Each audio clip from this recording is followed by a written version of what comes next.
Cool. All right, guys, it's about to happen.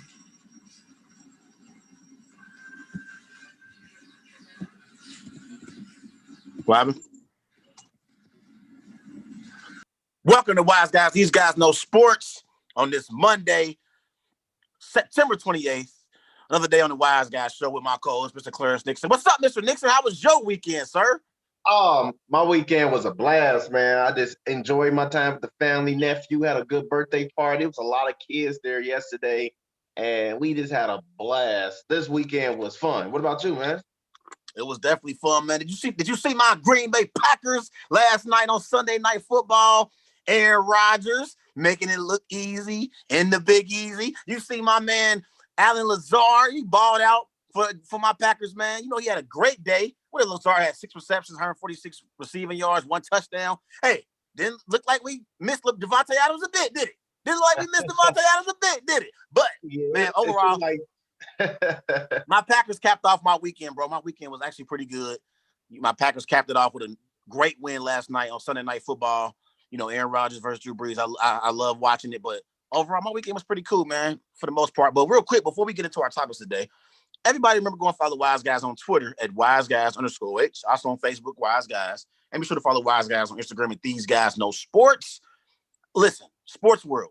We know everyone's watching Patrick Mahomes and Lamar Jackson on ESPN right now because it's going to be a showdown tonight in Baltimore between the Kansas City Chiefs, the reigning Super Bowl champs, and the Baltimore Ravens, the team that got the first seed in the AFC playoffs last year. So, Clarence, we got to be honest. We know everybody watching the game. Just stick in with us for a little bit, y'all. We're going to join y'all here in about 45 minutes. But make sure y'all check out Wise Guys later on tonight after the game because I know everybody watching the game. Let's just call it what it is. Yeah. This is like you said, Trey, this is a great AFC showdown of two juggernaut teams. This is possibly a potential AFC championship game that as everyone watching though. But I always want to start off with the first question though, Trey, man.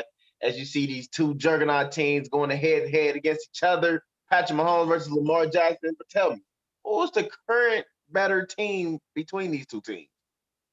Current better team right now is the Baltimore Ravens. I think Baltimore is playing better right now than the Kansas City Chiefs, although I will give the Kansas City Chiefs some respect because they are the reigning Super Bowl champions, and until they are dethroned from the throne, they are the team to beat in the overall NFL. But right now, the team that's currently playing better is the Baltimore Ravens. We've seen the Baltimore Ravens put on a clinic in week 1 and completely dominated the Cleveland Browns. And Lamar Jackson, he got off to a great start, trying to win another NFL MVP, in week 1. And then we saw in week 2, the Baltimore Ravens completely dominate Deshaun Watson and the Houston Texans. And I feel real strong about Deshaun Watson, but the Baltimore Ravens really, really made it tough on Deshaun Watson in week 2. They created some turnovers, and they were the completely better team, over the Houston Texans. You can tell watching that game last week how the Baltimore Ravens are the more superior team right now over the Houston Texans. And I still think the Houston Texans actually have a shot at winning the AFC South, although they are 0-3 on the season, and the coach seemed to be in control of that division. But right now, I think the Baltimore Ravens are playing a little bit better than the Kansas City Chiefs overall. Kansas City in the first week, they beat Deshaun Watson in the Texans. But in week 2 against Justin Herbert and the Chargers, Clarence, the Chiefs struggled, especially that defense. That defense looked real suspect. Justin Herbert, he looked like the second coming of Phillip Rivers out there for the Chargers, man. So I felt like as I watched the Kansas City Chiefs, in week 2, we know what we're going to get from Patrick Mahomes in that offense. We know what we're going to get from Tyreek Hill, one of the best receivers in the NFL. We know what we're going to get from Travis Kelce, one of the best tight ends in the NFL. Honestly, in my opinion, he's top 2 along with George Kittle. But we didn't know what we were going to get from that defense, and that defense got exposed, in my opinion, by Justin Herbert. He made some plays last week, and I felt like the Chiefs, for whatever reason, they just didn't bring their A game, and the Chargers brought their A game, and it was a competitive matchup. So overall, I think right now, judging these two teams off the first 2 weeks of the season, I would say Baltimore is playing much better football right now than the Kansas City Chiefs. Yeah, I agree. Just want to say something real quick before we go to the next question. I agree. I think they have like a strong rushing attack, and they got like a 3-headed monster in the backfield like that can pound the rock as many times they want. And I believe that Lamar Jackson is a strong, dedicated leader to this team, and what he brings to the table is something special and something that we ain't seen in a long time. But this Ravens team is just pure dominant on the offensive side and defensive side. But I did want to ask you this though, Trey. Who you believe has the better coach in this situation? Well, these are two legendary coaches, Clarence. I want to start off with Andy Reid. We know Andy Reid, while he was the head coach of the Philadelphia Eagles, he led the Philadelphia Eagles to, I believe, like 5 straight NFC title games. Like, Andy Reid is one of the best coaches in NFL history, and he was the leader, of that Philadelphia Eagles franchise for many years, along with Donovan McNabb. He led that team, to the postseason, and they made a lot of noise. That one year, you remember, they got to the Super Bowl, but they lost against Tom Brady and the New England Patriots. That was the year where they had Terrell Owens. And Terrell Owens got injured that particular season, but he played in the Super Bowl and played very well, I might add. But overall, Andy Reid is one of the greatest coaches in NFL history, no doubt about it. And I was happy that he won his first Super Bowl last year with Patrick Mahomes, Clarence. When I looked at that entire team, I probably was the most excited for Andy Reid because Andy Reid deserved a Super Bowl championship on his resume. As great as a coach as he was, he did not have a Super Bowl resume to solidify his legacy, and he was able to get that last year with Patrick Mahomes and the Kansas City Chiefs. So, I got a lot of respect for Andy Reid and the job that he's done since he's been, a head coach in the National Football League, and he's forgotten more football than I know. But I think in this situation, in this actual question, I'm going to take John Harbaugh, and here's why. I feel like John Harbaugh has never had the talent that Andy Reid had to coach. Like, I think Andy Reid had significantly more talented players than John Harbaugh has had. I think John Harbaugh, he won a Super Bowl, with Joe Flacco. And Joe Flacco is never to be confused with an all-time great quarterback. Now, has Joe Flacco played well in the playoffs? Of course he has. He's actually made a lot of clutch throws and clutch playoff moments. But Joe Flacco is not an elite quarterback because in the regular season, Joe Flacco turns the ball over a lot, and he's very, very inconsistent. And I felt like the fact that John Harbaugh was able to win a Super Bowl with Joe Flacco shows the kind of coach that he is. But defensively, we know the Ravens always have hung their hat on defense. They had Ray Lewis, one of the greatest linebackers in NFL history. They had Ed Reed, one of the greatest safeties in NFL history. So they always had a great defense. That's one thing we can always say about the Baltimore Ravens. If nothing else, they're going to have a solid defense, and they're going to create turnovers, and get the ball back for their offense so they can put points up on the board. But overall, John Harbaugh, he has a 120-74 career record in the regular season. So he's won 62% of his games. In the playoffs, he has a 10-7 record, which is 58% of his games that he's won. So I think John Harbaugh was a quality NFL head coach, and I'll give him a slight edge over Andy Reid. But I think these two are both great, legendary coaches in the NFL that we have today. Yeah, I think these two legendary coaches are one of the best in the business. Then they bring like a strong foundation to the organization, to their respective organizations. And I love the way how John Harbaugh, he lets players be who they are, and he loves the way how they dominate the game of football, and he just brings so much like love and change all into that culture. And for Andy Reid, he just found his secret weapon in Patrick Mahomes because he basically realized like this kid was very talented and he brings a lot to his table, and the type of style he has is miraculous. But I want to ask you though. The thing is, Andy Reid just always came up short in the postseason. He got to the NFC Championship game 5 times, Clarence.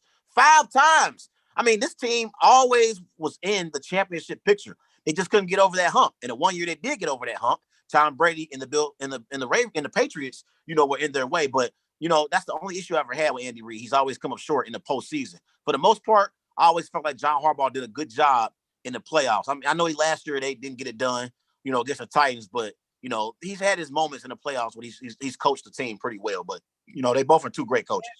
But then, Andy Reid, I feel like his story was pretty special because he ended the Chiefs' playoff drought because they had a little streak. They haven't won a playoff game for like almost a decade, and he came in and broke that curse. Mahomes. he set the new standard in Kansas City, and that's something that you really gotta like, mention when you talking about great coaches and stuff. You know what I'm saying?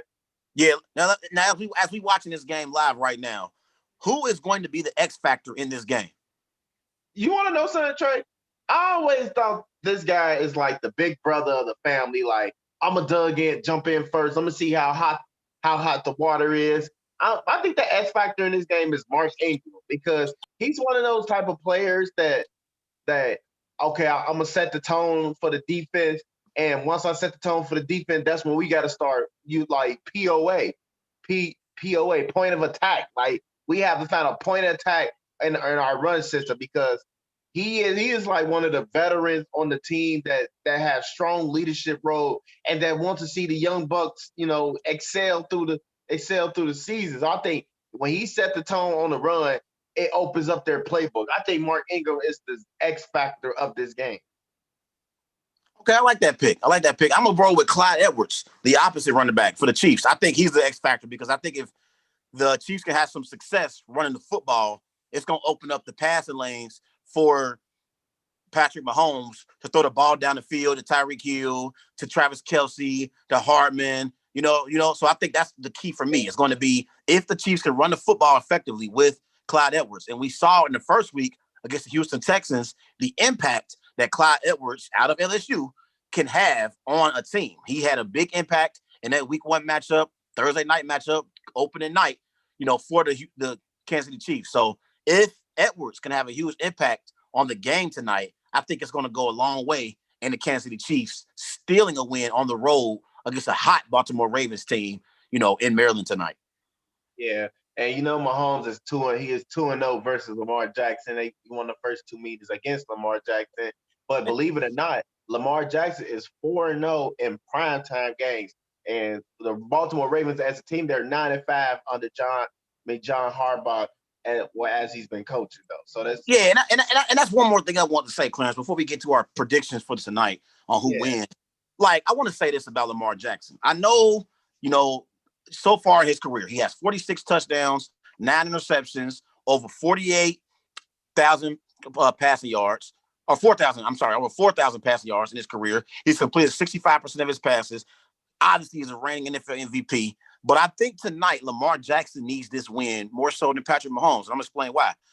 Patrick Mahomes, he won an NFL MVP back in the 2018 season. He won the Super Bowl MVP last year, so he already has a Super Bowl on his resume. He obviously has a Super Bowl MVP on his resume. And we saw what he did last year, Clarence, in the postseason when the Kansas City Chiefs trailed in every game in the playoffs. Patrick Mahomes brought them back. We've seen him come back against the Texans and Deshaun Watson. We've seen him come back against Ryan Tannehill and Derrick Henry in the AFC Championship game. We saw him come back on the best defense in the NFL and the San Francisco 49ers in the Super Bowl. They trailed by 10 points entering the fourth quarter of the Super Bowl against the number 1 ranked defense in the NFL. And we saw Patrick Mahomes bring back the Kansas City Chiefs in that game. Patrick Mahomes is proven.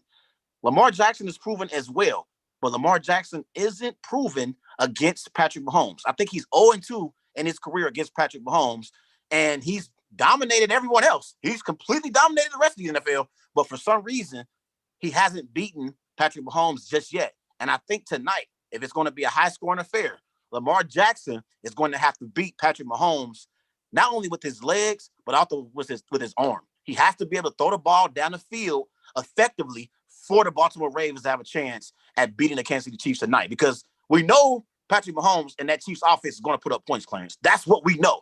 I think in order for the Ravens to have a chance to win tonight, they need their MVP quarterback to throw the ball down the field accurately and effectively for the Baltimore Ravens to win this game on Monday night in primetime. So I need Lamar Jackson to come through for the Baltimore Ravens tonight and show why he deserves to be in that conversation with Patrick Mahomes, with Aaron Rodgers, with Russell Wilson. We know he has the talent to do it because he proved it last year winning the NFL MVP. But I want to see him be a better passer in this game tonight. So who wins tonight, Trey? I think the Baltimore Ravens are going to win this football game tonight, Clarence. I got the Baltimore Ravens beating the Kansas City Chiefs tonight on Monday Night Football, 34-27. I think it's going to be a high-scoring affair. I believe in Lamar Jackson tonight. I think Patrick Mahomes is going to show up and he's going to play elite football, and we know he's going to put up points on the board. But I also believe Lamar Jackson will do the exact same thing. And I also believe in the Baltimore Ravens defense more so than I believe in the Kansas City Chiefs defense, Clarence. So I think the Baltimore Ravens have the more complete team right now. So therefore, I'm picking them to win this Week 3 primetime matchup against the Kansas City Chiefs, the reigning Super Bowl champions. So I got Ravens 34, Chiefs 27. See, I'm rolling with the Chiefs tonight. I think for Patrick Mahomes, like you mentioned, he had all those comebacks. That's something he can build off of, so he can be a better quarterback in the future.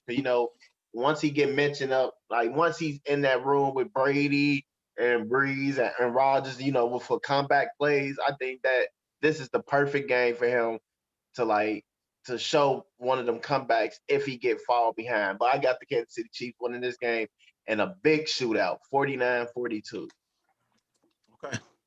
Okay. Let's move on. What's our next topic? You got our next one? What's our next one? Oh, yeah. Now we're moving on to Sunday Night Football. Now, Sunday Night Football now, Trey, as you see, unfortunately, New Orleans Saints, they lost to the Green Bay Packers 37-30. Aaron Rodgers was 21-32, 283 passing yards with 3 touchdowns. Allen Lazard came out of nowhere with 6 catches, 146 yards with a touchdown. And on the Saints side, Drew Brees had 20. He was 26, even though he's 29 for 36, 288 yards with 3 touchdowns. And Alvin Kamara just had a busy day. 6 rushes, 58 yards, followed by 13 catches, 139 yards, and 2 receiving touchdowns. And now, Trey, this is the moment I know you've been waiting for all weekend. How impressed were you with the Packers in this primetime win? Very impressed with my Green Bay Packers last night on Sunday Night Football, Clarence, because I told you coming into this matchup that we were going to see the 2 legendary quarterbacks. We got a chance to see Drew Brees versus Aaron Rodgers. This time it was in Drew Brees' house in New Orleans in the Big Easy. But, luckily for my Packers, there were no fans, in the stands. And that helped, actually, Aaron Rodgers and the Green Bay Packers offense, because the Green Bay Packers got the New Orleans Saints to jump off sides a few times in this game. Yeah. And I think that was a huge factor, that played a major part in the Packers winning. Aaron Rodgers, he's great with that hard count, because these players, they are trying to, rush the passer, and they're trying to apply pressure on Aaron Rodgers. So they are, anticipating the snap count. And when you're anticipating the snap count, Aaron Rodgers can catch you from time to time. And when he catches you, he can burn you because it's a free play. It's a free play. And Aaron Rodgers, when it's a free play, Aaron Rodgers ain't trying to throw the ball 5 or 10 yards. He is launching the ball deep down the field, and he wants a big play out of it. So I think that was one of the things that I saw in this matchup. I saw the New Orleans Saints jump off sides a few times, and it gave Aaron Rodgers a chance to move the chains or make a play, off a free play and help the Packers offense. But overall, in this game, the Packers had a total of 369 total yards of offense. They had 271 yards through the offense, 98 rushing yards on the ground. Aaron Jones didn't have a great game last night, but he didn't have to, Clarence, because Aaron Rodgers showed why he is right now top 2 in MVP voting. Right now, it's Russell Wilson, and then it's Aaron Rodgers and everyone else. Aaron Rodgers so far this season is putting on a clinic. Last night, he went 21 of 32, threw for 283 passing yards, 3 touchdowns. And here's the thing about Aaron Rodgers. Right now, you can tell he is comfortable playing in this Matt LaFleur system. Him and Matt LaFleur actually have a better relationship in year 2 than they had in year 1. It is obvious, and I'm seeing it as I watch the team play. So far this season, Clarence, the Green Bay Packers have scored 122 total points. The last time the Packers scored anywhere close to that amount of points, they won the Super Bowl. That was in 1996. In 1996, under Brett Favre, in 3 games, the Packers had 115 points. That year, they went 13-3, and they won the Super Bowl.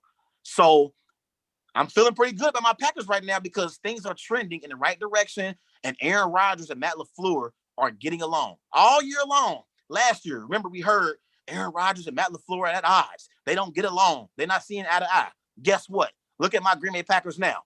Matt LaFleur is doing a hell of a job leading this Green Bay Packers team as a head coach, Clarence. I got to give him a ton of credit, too. I'm giving credit to Aaron Rodgers. I'm giving credit to Aaron Jones. I'm giving credit to Devontae Adams. It's time for me to give some credit to my head coach. Matt LaFleur, you're doing a hell of a job leading this Green Bay Packers franchise. And Matt LaFleur right now, Clarence, he has a 16-3 record so far as head coach of the Green Bay Packers. That is the best record over a 19-game stretch in Packer history. We've had some great coaches in Packer history. Vince Lombardi, Mike McCarthy. We've had plenty of great coaches. Matt LaFleur in 19 games has had the best record so far, in his young Packer coaching career. I got to give a lot of credit to the job he's doing. And also last night, Allen Lazard has emerged as our number 2 receiver. Last night, Allen Lazard, he had six receptions, 146 receiving yards, 1 touchdown, and he stepped up, in the absence of Devontae Adams. Like, I think that the Saints missed Michael Thomas more so than the Packers missed Devontae Adams. You know what I mean? So I liked what I saw last night from Allen Lazard, and MVS even had a great game as well. Let me ask you this. Even though I know you probably don't care about this question, or care about these fans.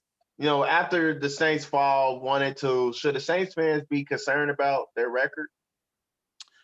Yes, I think the Saints should be concerned about their record because I believe Drew Brees' father time has caught up to him, Clarence. It has caught up to him. And I even watched that game last night, and I watched every single play from Aaron Rodgers and Drew Brees.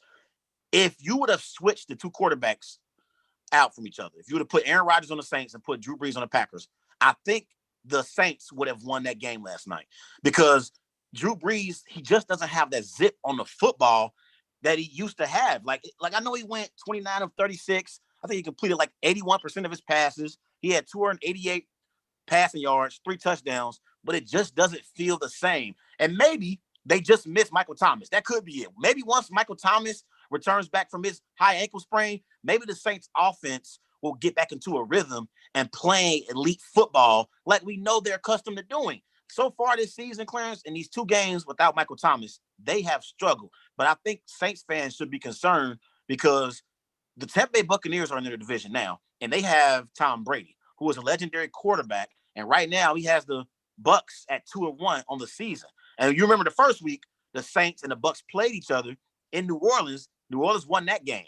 Both teams have went in completely opposite directions since that game. It was only 2 weeks ago. But I think Saints fans should be concerned because Drew Brees is not playing like we're accustomed to seeing him play. And I think that's something that we got to keep an eye on because we're only in week 4. It's only week 4. And I've seen throws that Brees has just missed, here and there. So I think Saints fans should be concerned for their legendary quarterback. I think they should be concerned as well, only because Michael Thomas is out with this high ankle injury, and believe it or not, they miss him badly. Like, and I mentioned it before, like on the last show, which running back will have the more work to be done. And I was true, and I was right about Alvin Kamara because he was the leading catcher, leading yards, and leading touchdowns. And all leading stats, he led them in this game. And for them not having Michael Thomas is a big loss to them because they don't have no consistent pass catcher coming out, and you have to rely on your quarterback more, rely on your running back to be catching the passes that your receivers should be catching. So it should be very concerned about those. And the thing is too, I think what it is, because Drew Brees doesn't have that zip on the football that he once did, and because he's not as accurate as he once was, I think the fact that he's dealing with receivers that he doesn't have, camaraderie with, like he doesn't really have no kind of relationship with them as far as throwing the ball with them consistently. He knows where Alvin Kamara is going to be. He knows where Michael Thomas is going to be. So I think they got receivers in here right now that Drew Brees isn't necessarily comfortable with throwing the ball to. So you add in the fact that he doesn't have that zip on the ball anymore, and then it's throwing off the timing. You see what I'm saying? It'd be one if Drew Brees was still throwing the football around like 3 or 4 years ago, this wouldn't be an issue. Because even if the timing is off, Drew Brees could still fit the football into those tight windows. Because he's older now, and because he's at an older age, those throws that he once made, he can't no longer make, and it can't make up the difference because they don't have that relationship and that chemistry on the field as far as receiver and quarterback goes. So that's the difference right now, I think, when it comes to the Saints overall. Yeah, and I think for the Saints though, they once they find that consistent pass catcher, they'll be back to their old regular selves because the defense has been playing fine and they've been showing up. It's just for Drew Brees, he just got to find that constant pass catcher. If it has to be Alvin Kamara again, then so be it. Yeah, and what changed this game too, Clarence? It was only one turnover in the game, and I think that turnover was the difference. What changed this game was the fumble by Taysom Hill. It wasn't even Drew Brees' fault. They brought in Taysom Hill, and I think they were, doing a little bit too much. I'm talking about Sean Payton and the Saints, and they brought in Taysom Hill trying to be a little bit too cute, and Taysom Hill fumbled the mesh with the running back, and Zadarius Smith jumped on the ball, and that was after the Saints had just stopped us on fourth down. So I was disappointed that we went for it on fourth down and didn't get it, and then the Saints fumbled the ball, and we got the ball back, and then I believe that's where Aaron Rodgers took advantage of the turnover, and that's why we ultimately won the game. But I think that mistake cost the Saints the game overall because Drew Brees, that one had nothing to do with Drew Brees. That was on Sean Payton and Taysom Hill. Sometimes, as great as Sean Payton is as a coach, sometimes as a coach, you can overthink things and get a little too cute. And I thought that's what happened with the Saints, on that turnover. Yeah, definitely. So let me ask you this stuff. Which quarterback had the best performance on Sunday Night Football? Aaron Rodgers or Drew Brees? Aaron Rodgers. Aaron Rodgers had a better performance because I just said it. If you switch the quarterbacks, I think the Saints would have won if they had Aaron Rodgers last night. And we would have lost if we had Drew Brees. You can tell the difference in Aaron Rodgers when he's flinging the football compared to when Drew Brees is flinging the football. Don't get me wrong, man. And I ain't got to disrespect Drew Brees. Drew Brees is an all-time great, okay? Drew Brees is one of the greatest players we have in NFL history to ever play the quarterback position. He has the most career touchdown passes in NFL history. I got so much respect for Drew Brees and the job that he has done leading this New Orleans Saints franchise. And not only on the field, even off the field. I know he had the controversial comments, in the offseason, Clarence. But for the most part, Drew Brees has done a lot for that New Orleans community. And he's done a lot overall, as far as just helping the community and helping it get better. So Drew Brees has done great, as quarterback for the New Orleans Saints overall. So I got a lot of respect for him, but I got to call it how I see it. And I think so far this season, he's struggling to get the ball down the field like he once did. And I think that's affecting this New Orleans Saints offense at this particular time. Yeah, this is for Drew Brees. I think Father Time is catching up to him very slowly, but if they don't turn it around on this upcoming game, I think that you will have to question the quarterback in this situation. For sure. Let's move on, man. Let's talk about some NBA. Let's talk about the Eastern Conference Finals. As last night, the Miami Heat and Jimmy Butler punched their ticket to the 2020 NBA Finals after they beat Jason Tatum and the Boston Celtics 125-113. The Miami Heat win the series 4-2 for the Miami Heat. Bam Adebayo, Clarence, he balled out. He had 32 points, shot 11 of 15 from the floor, had 14 rebounds. Jimmy Butler had 22 points, 8 assists. For the Celtics, Jaylen Brown had 26 points, 8 rebounds. Tatum contributed 24 points, 11 assists. So, Clarence, what went wrong for the Celtics in Game 6? I think what went wrong for Game 6, though, Trey, is the Celtics, they start taking bad shots, and they stopped playing. They stopped believing as a team. It hurted the team when they stopped playing like a team because one person wasn't doing something right, one was doing another. But when you take a lot of bad shots, it opens up for the new team to score off the fast break or do get quick shots. And I just think the Celtics, they wasn't synced in this matchup because for the simple fact they allowed a lot of three-point shooting on the they allowed 3-point shooting for the Miami Heat team, and every jump shot they took up, it turned into a fast break point. So I feel like they were just giving away points, and Miami just ran away with it. And Boston energy wasn't there. I truly believe they wasn't synced into this game because the way how this game was turning out, the Miami Heat could have really, really blew out the Boston Celtics.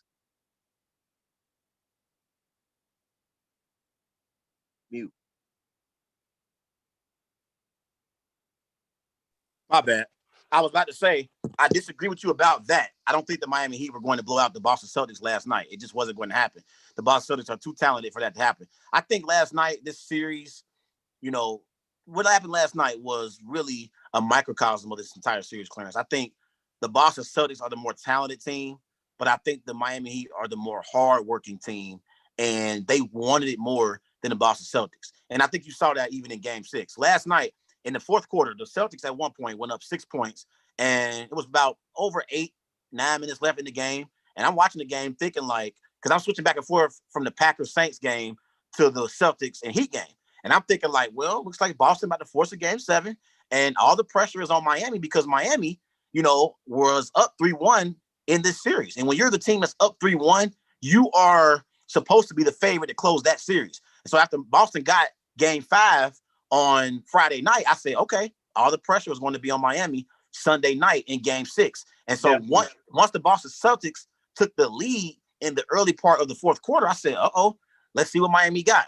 What Miami got is a 6-0 run after Eric Spoelstra called a timeout, and the Miami Heat didn't look back since. I think they went on a 24-6 run at one point or something.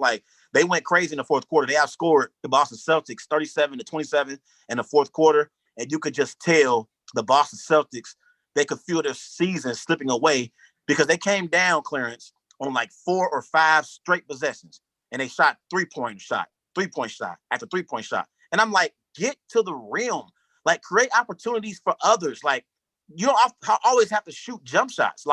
It's almost like they were trying to hit a home run, and they didn't take the single. Sometimes you got to take the single, take the double. You don't always need a home run. And I think that was the issue with the Boston Celtics. Once they got down, in the game, and they saw that Miami was on their run, they just completely went away with their offense, and they just shot three-pointers. I saw Marcus Smart hit a three-point shot. I saw Jaylen Brown shoot a three-point shot. Jason Tatum. I'm hey, guys, put the ball on the floor and get to the rim and create contact and try to get to the free throw line. You're giving the Miami Heat exactly what they want. They want you to shoot perimeter shots. That's what the zone, is supposed to make you do. It's supposed to make you shoot perimeter shots. And I think the Boston Celtics played right into Eric Spoelstra and the Miami Heat's game plan when they shot those perimeter shots once they seen Miami had fought back. But overall, man, I think the Boston Celtics are the more talented team, but I think the Miami Heat are the more hardworking team, and they just wanted it more. And I think they just executed better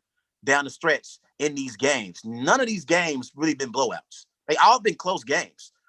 The Miami Heat, they're not a superior team than the Boston Celtics. I know they won. I know people might say, what are you talking about? What are you saying? I don't think they're a more superior team over the Boston Celtics like the Lakers are over the Nuggets. I just don't see that. I just think the Miami Heat know how to execute better down the stretch in these games than the Boston Celtics do. Jimmy Butler, Goran Dragic, Tyler Hero, and Bam Adebayo, who dominated the series, man. I can't say enough about the job that Bam Adebayo did. He completely dominated this series.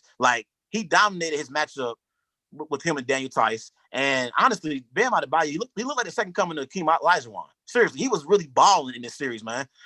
He was playing, and that's another thing that Eric Spoelstra did. He put the ball in Bam's hands to create even for others, Clarence. Bam Adebayo was actually playing a point forward.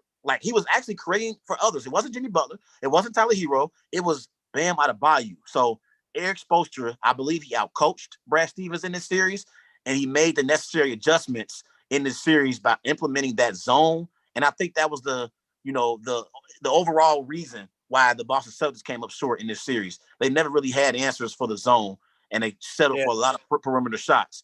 And I think the Miami Heat, they just wanted it more, and you could tell down the stretch in these games, they executed better, especially offensively, than the Boston Celtics did. And that's the reason why the Boston Celtics are going to be watching the NBA Finals with the rest of us. Yeah, and like you always say, they're not getting no sleep, man. They're not getting no sleep tonight.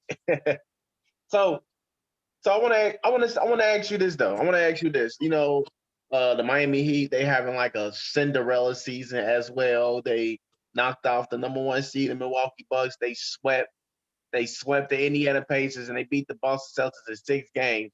Is it time to consider Jimmy Butler a true superstar? Is it time to consider Jimmy Butler a true superstar? I would say yes, because coming into this season, when we talked about the Eastern Conference, we talked about the Boston Celtics, Jason Tatum, Jaylen Brown, Kemba Walker. We talked about the Milwaukee Bucks, the Greek Freak, Chris Middleton, Mike Budenholzer. We talked about even the reigning NBA champions and the Toronto Raptors, Fred VanVleet. We talked about Kyle Lowry and, Siakam, if he can carry this team, in the Eastern Conference and possibly back to an NBA Finals. We talked about all those things in the Eastern Conference. But what we didn't talk about was the Miami Heat.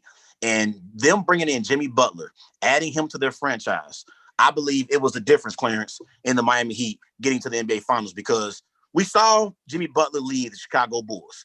We saw him leave the Bulls and go to the Minnesota Timberwolves. He was with the Minnesota Timberwolves, but he didn't gel well with the Minnesota Timberwolves. He got into it a lot with Karl-Anthony Towns. He got into it a lot with with Andrew Wiggins, because Jimmy Butler is a hard worker. And if you're not working hard, he will call you out about why, and ask you, why are you not working hard? Why don't you want it as much as I want it? And that's the kind of player that he is. And if you remember, when he was in Minnesota, one of the main reasons why he wanted out of Minnesota was because he knew Karl-Anthony Towns and Wiggins had talent, but he also knew that they didn't want to work hard to win basketball games and compete for championships. They wanted, because, just because you're a star, that don't mean that you're actually trying to win a championship. You could be a star and just collect your money. You could be a star and just want the fame that comes with being a star. Just because you're a star don't mean your goals are to win an NBA championship. And I think Jimmy Butler knew the Minnesota Timberwolves weren't a championship organization. So he goes to Philly. Now he's with the Philadelphia 76ers with Joel Embiid and Ben Simmons. And we know Ben Simmons and Joel Embiid are two of the most talented players we have in the NBA. But I believe Jimmy Butler didn't want to be a part of that dysfunction. It was dysfunction in Philly. We saw it this year. That's the part of the reason why Brett Brown got fired. It was so much dysfunction in Philly. I don't think Jimmy Butler wanted to be a part of that. But I will say this. I think if Jimmy Butler would have stayed with the Philadelphia 76ers, I don't believe Brett Brown would have gotten fired.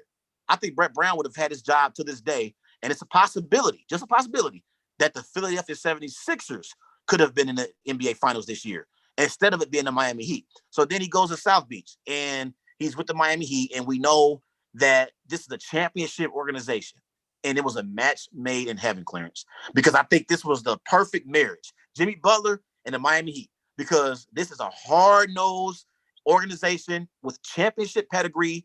That's part of the reason why LeBron James took his talents to South Beach, okay? When you're a part of that Miami Heat organization, yeah, you got the palm trees because you down there on Ocean Drive, and you got plenty of other activities that can distract you from basketball. But guess what? You have to work hard in order to be a part of that franchise. If you don't work hard when you're on the Miami Heat, Pat Riley and Eric Spoelstra will get rid of you, okay? And I think Jimmy Butler embraced that Heat culture once he signed with the Miami Heat. And overall, so far in his career, he's averaged 17 points per game on 45% shooting from the floor. He's averaged 5 rebounds, 4 assists. He won an NBA Most Improved Player Award back in 2015. Jimmy Butler, man, when you look up his story, he really come from nothing. And he had to work for everything that he's gotten. Everything that Jimmy Butler has accomplished, he had to work for it. And I think we need to start including Jimmy Butler in these superstar conversations. When we start talking about Giannis, when we start talking about Steph Curry, we start talking about James Harden, LeBron James, Anthony Davis, Kevin Durant, we need to start including Jimmy Butler into that conversation, given the fact that he's led this Miami Heat team on a run that was very improbable. We didn't see this coming. And I think we got to give him a lot of credit for that. He is the best player on this team. And I think the fact that he's led this team to the NBA Finals speaks to the kind of player that he is. I think we should start including Jimmy Butler in that superstar conversation. Yeah, I think Jimmy is the ultimate high competitor. He wants to win and he wants to see his players get better around him. And I think that he is a superstar. He is a superstar that I would consider, because his spirit to win and his competitiveness that he want to work hard. I definitely consider him as a superstar trait, because he has superstar traits that can build off another person to get better at. And I believe that Tyler Hero, Bam Adebayo, and Tyler Hero and Duncan Robinson are the key futures for this Miami Heat team.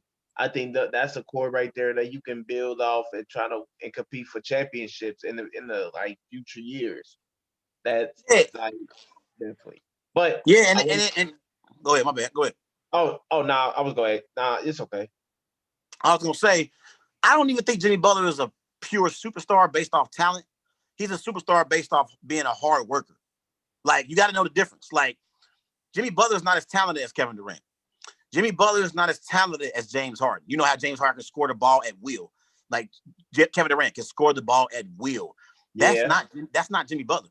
Jimmy Butler is a superstar based on him being a hard worker and willing to do whatever it takes for his team to win. Like, Jimmy Butler doesn't mind scoring only 6 points. If his team wins, it's okay with Jimmy Butler. He doesn't need to have 25 shot attempts in a particular game. He doesn't care. He's a very, very unselfish player.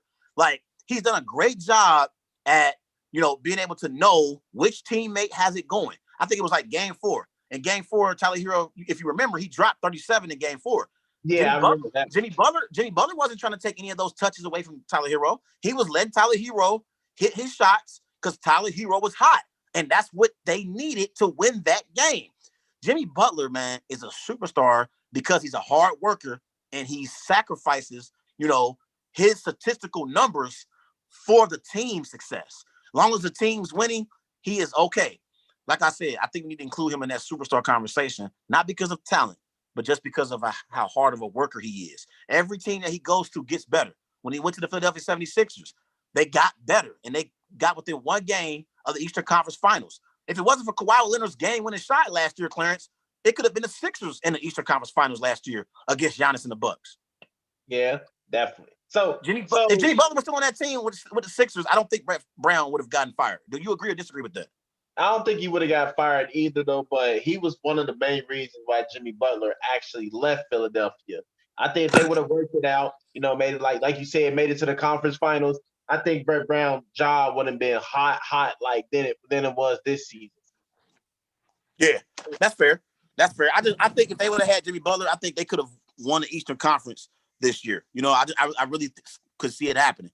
But like I said, man, he's done a great job. And it's so crazy because I remember back when Jimmy Butler first came into the NBA, this is when Derrick Rose was balling out for the Chicago Bulls. Clarence, you remember Derrick Rose won a few MVPs. He won MVP, when he was with the Chicago Bulls. That was Derrick Rose's team. And we ain't even know nothing about Jimmy Butler. He wasn't one of those players that was highly recruited out of high school. He wasn't one of those players that came into the NBA with the expectations like a LeBron has, like a Carmelo Anthony has, like a Dwayne Wade. He didn't have those expectations coming out of the NBA. Out of college, rather. Like, he had to earn literally everything that he accomplished. Like, he had to earn it the hard way. So I think we should include him in that superstar conversation, man. Yeah. So real quick. So what's next for the Boston Celtics after this? Oh, I think the Boston Celtics got to go back to the drawing board. You got Kemba Walker still coming back. You got Jason Tatum returning back to the team. You still got Jaylen Brown. So you still have a young core that could win a championship. I think they still are a talented team that has to be reckoned with in the Eastern Conference. When I look at the Eastern Conference next year, Clarence, Kevin Durant and Kyrie Irving, they will be back in the lineup for the Nets. So we know the Nets are going to be, in the top 5 in the East. We know the Miami Heat, they'll be in that conversation for being one of the best teams in the Eastern Conference. I think the Boston Celtics are right there with the Miami Heat and the Brooklyn Nets, because I think the Bucks are going to fall off next year. I don't think the Bucks are going to have the success that they had this year. I don't see it happen. I just don't. I think Brooklyn is better than the Bucks. I think the Miami Heat are better than the Bucks. I think the Boston Celtics are better than the Bucks. So I think the Boston Celtics, they got to regroup. They got to come back next year, and they have to learn how to execute late in basketball games. They're young. They're a young basketball team. Like, I think that was one of the issues that I had with them in the playoffs this year. They just had games where offensively they just struggled. Like, they couldn't get in the right offensive sets, especially late in these games. They got the talent, Clarence. They got Jaylen Brown and Jason Tatum. This team is talented. Like, they right there on the cusp. In order for them to get to an NBA Finals and ultimately win a championship, they have to learn how to execute their offense late in these games and get the best quality shots. I think that was the difference in the Eastern Conference Finals. Miami got better shots than the Boston Celtics. Like, I think the Celtics took tougher shots, and sometimes they hit those tough shots. But when you're trying to win a championship, You got to try to get easier opportunities scoring wise for your team. I think that's what Miami did, and Boston didn't do it. But I think Boston will be just fine. They'll be back next year, and they'll be competing in the Eastern Conference. I think for Boston, main priority is invest into a big man. I think that's the main priority they need to work on, investing into a big man. Fair enough. I can understand that. Let's move on, man. We're gonna talk about the NBA Finals, on Wednesday's show. We're gonna talk about the NBA Finals on Wednesday's show because Game 1 of the NBA Finals will be Wednesday night, 9 p.m. Miami Heat Lakers. And Clarence, I cannot believe I'm gonna say this. I'm gonna say this real quick, man. I am sad that the NBA Finals is going to be played in the bubble. Could you imagine? Could you imagine the NBA Finals, Miami, Ocean Drive, LA? Rodale Drive, like, can you imagine the Staples Center, palm trees everywhere in LA, Miami, beach everywhere? Like, could you imagine the NBA Finals and covering the finals? How fun that would be? Like, for real. I just think though, Trey, at this moment, and they should just give an exception out. This is the NBA Finals. They should bring in a certain amount of fans in because them fans deserve to watch the NBA Finals. They deserve to be a part of this NBA Finals, and I think they should let like a certain number of fans in because this is the NBA Finals. It's gonna be like a rec center championship league in there because there's no fans in there. So it's gonna have like a different feeling in there. But players gonna be ready to come play ball, and you're gonna be looking forward for Miami to still in the game from the number 1 seed of the LA Lakers. And LA Lakers, you expect them to come in and ball, but I think this series is going. We got something in the makings. Yeah, I'm just thinking about Miami and LA if it wasn't in the bubble. That's what I'm thinking about. Like, do you know how lit that would be going from Miami to LA, back to Miami to LA? Like, could you imagine how much? Oh my God! Don't even get me started with how much fun that would be. For reasons, Clarence, not related to basketball. Ain't got nothing to do with basketball. But let's move on and let's talk about the Seattle Seahawks win over the Dallas Cowboys yesterday. The Seattle Seahawks beat the Dallas Cowboys 38-31. Dak Prescott went 37-57, had 472 passing yards, 3 touchdowns, 2 interceptions. Michael Gallup, 6 receptions, 138 receiving yards, 1 touchdown. Seattle Seahawks, Russell Wilson went 27-40, 315 passing yards, 5 touchdowns. DK Metcalf had 4 receptions, 110 receiving yards, 1 touchdown. By the way, real quick, Clarence, before you answer this question, I don't know what the hell DK Metcalf was thinking on that potential touchdown catch when he tried to walk his way into the end zone and the Dallas Cowboy defender, punched the ball out at the last minute and ended up being a touchback. I know Russell Wilson is a God-fearing man, but I guarantee you a part of Russell Wilson was ready to go off on DK Metcalf yesterday after that play. Like, I know he was pissed off because you got to think about it. Russell Wilson on the season, he has 14 touchdowns. That was his 15th touchdown. Think about that. But the question here is, what were your takeaways from this game? I think my biggest takeaway from this game was how dominant Russell Wilson was in this game. All 4 quarters, how he was, the facilitator of this team. Like, he's being a strong leader for these guys. And it's like he's so poised in the pocket. Like, he's getting more comfortable and better in the pocket. And he believes he can throw any type of pass in this game. And I think, like, him playing at this high level will make the Seattle team a high power offensive team. Or this would be a good football team instead because they got 2 leaders on the defense, Bobby Wagner and Jamal Adams. And I just think, like, Seattle is playing lights out. They're the best team, one of the best teams in the NFC, and they play their whole division, NFC West. I think they can take the NFC West, but that's for another conversation. But Russell Wilson had a crazy, crazy day. Just throwing another 5 touchdown performance from him, and something that you expect from him. And believe it or not, he's getting the ball out to all his receivers. So it seemed like everyone is eating. Yes, it definitely does. Let me ask you a quick question before I get into my takeaways from this game. Is Russell Wilson your front runner right now for NFL MVP honors? To me, this is tricky though, because I see it's another person, and behind him is in the run too. It's Aaron Rodgers, and Aaron Rodgers is playing lights out football, and that's kind of scary because I was talking all that trash before the season, like, oh, Aaron Rodgers got 2 years, he might be done for the year, and right now Aaron Rodgers just proving all the haters wrong. Like, hey, I can still play in this game. I'm still in this league, and I'm one of the best quarterbacks in this league. And to me, I'm just like, wow. But to answer your question, I think Russell Wilson is the front runner of the MVP because he got a good touchdown interception ratio of 14-1, and he's playing with a lot of passion in every game, and he's showing that he's an elite quarterback that we've been stating for a long time. So I think Russell Wilson definitely is the front runner of the MVP. I agree with you. I think Russell Wilson is the front runner right now for NFL MVP honors. I mean, the job that Russell Wilson has done so far this season, Clarence, he's been remarkable. I mean, I can't say enough about the job that he's done leading this, Seattle Seahawks team. So far on the season, Russell Wilson has 14 touchdowns, 1 interception. He's completing 77% of his passes, and he has close to over 1,000 passing yards on the season. Listen, I'm an Aaron Rodgers fan. I want Aaron Rodgers to win another NFL MVP and add another MVP on his resume, and so he can have 3.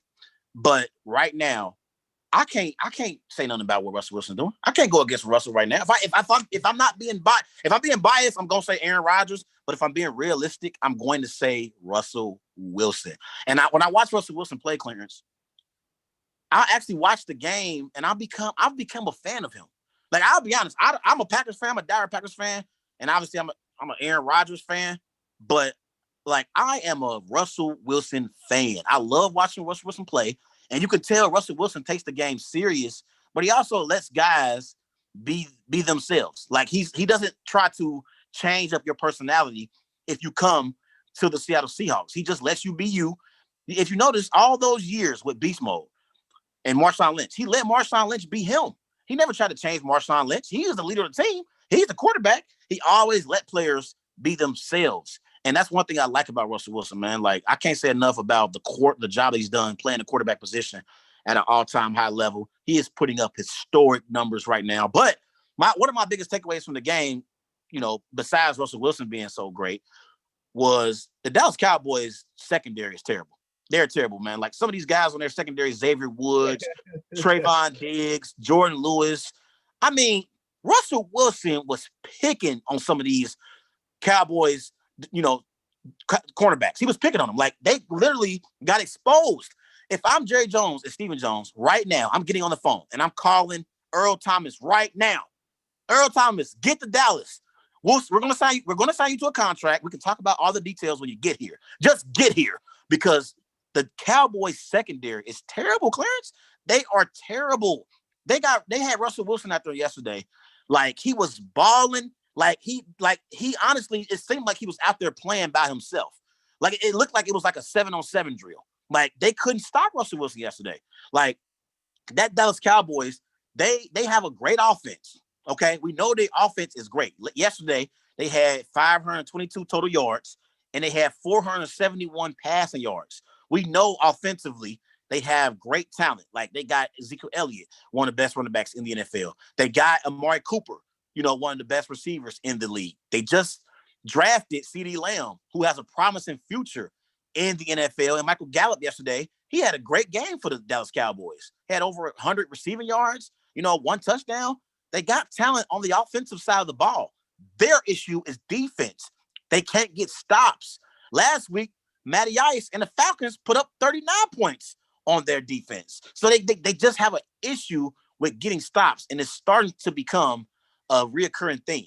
They can't get stops, Clarence, and that's part of the reason why they are sitting right now at 1-2 on the season. Yeah, I like you said, they're not getting a lot of stops on their team and on their defenses, and they're giving up a lot of points. And for the Cowboys, I think they just right there. They just right there, but they just have to execute every play. And believe it or not, one of their star players, Leighton Vander Esch, is out with an injury. So that plays a part as well too. So it's something that consider it. But for this Cowboys team, they're too talented from the top to bottom, and their secondary, I ain't gonna lie, it is a mess. And I wish they would go out for Earl Thomas, but unfortunately, Earl Thomas is expected to sign with the Houston Texans later on this week. I saw that.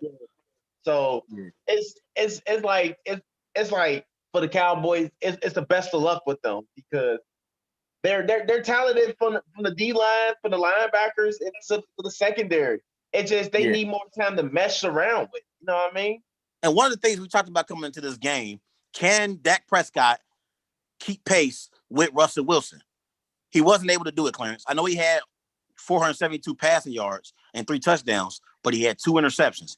Those are costly interceptions when you're going up against Russell Wilson, okay? Yeah. Like when you're going up against Russell Wilson and he's playing at an elite level right now, you can't give him more opportunities to score because he will take advantage of it. He had 5 touchdowns yesterday. 5 touchdowns. He should have had 6. He should have had 6 yesterday. Like that, I think Dak Prescott played well yesterday, but those 2 interceptions were costly to the Dallas Cowboys' chances of beating the Seattle Seahawks. But, I think they have to make some adjustments and try to improve their defense because they keep getting in these high-scoring affairs. You can't keep expecting Dak Prescott to play well and keep you in these games because I don't even think Dak Prescott is capable of keeping pace with Aaron Rodgers, Russell Wilson, or like a Patrick Mahomes. I just don't think he's capable of doing that. You have to try to, get some stops defensively so you can create more opportunities, for your offense and actually lead in a game. Like the Cowboys always trail in these games. Don't you notice that? They always trail. Yeah.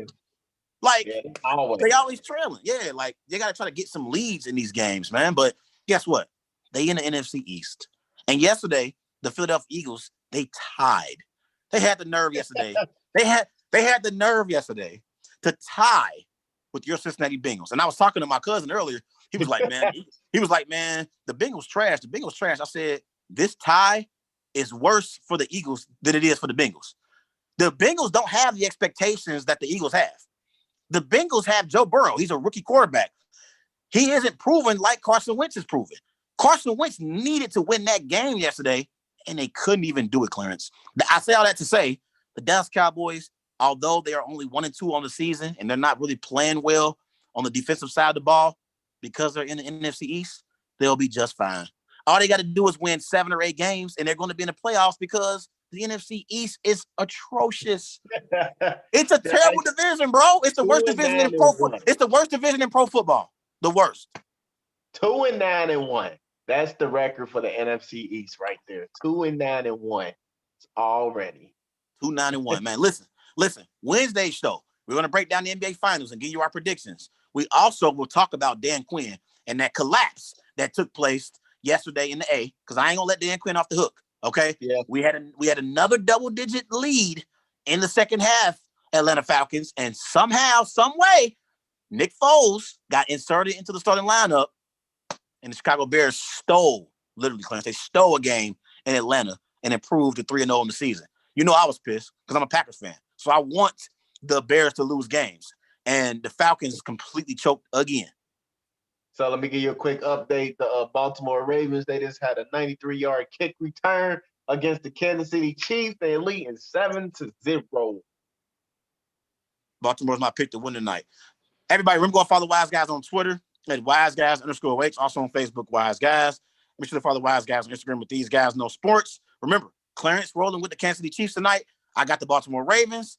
Wednesday show, we're going to talk about the NBA Finals, give you our predictions for that, give you our NBA Finals MVP. Also, we're going to talk about Dan Quinn and those Falcons. Is it time for Arthur Blank to fire Dan Quinn?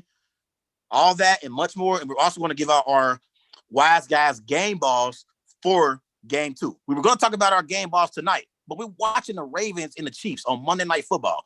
It's too early, Clarence. We got to wait because we don't know what Patrick Mahomes and Lamar Jackson going to do. Right. We got to wait. Yeah. But I'll see you on Wednesday night, bro. I'll see you, bro.